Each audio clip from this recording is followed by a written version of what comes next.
So, obviously we make films, we make animations, media. I imagine some people who are watching this, hopefully, please say there's some people, are into that world, whether it's a marketeer, a creative or whatever it is.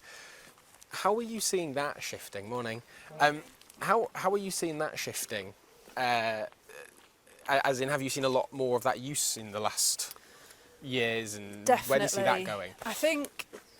I mean, you don't see a social media post now without an image or a video, do you? Visual. It just doesn't happen. I sometimes get little reminders of posts I put on Facebook years ago, and it's just words, and you think, what? What was I thinking?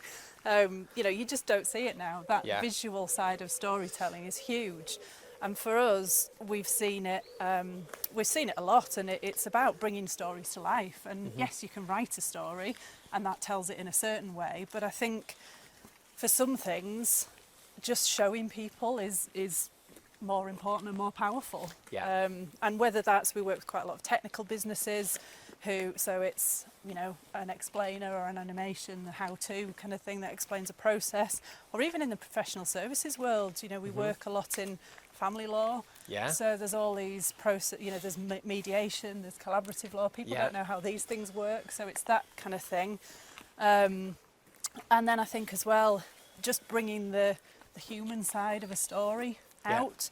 So, for example, the insurance broker that I mentioned, the people who've sold their businesses to the group, we've been capturing their stories in various ways. But actually hearing and seeing that MD telling that story of why they sold their business to JMG, how that experience was, and that just carries a lot more weight, I think, for somebody else to read, to watch that and say, actually, that's reassured me now. I was going to pick up the phone to them, but I've seen a real person saying that they've done it. And that makes a big difference. So I guess it might stand them apart as well, right? That they're willing to do that. And however they do it, whether they tell it as a narrative story or however it's made, the fact that they're going on film or their business is going on film, it stands them apart compared to maybe some other. Okay.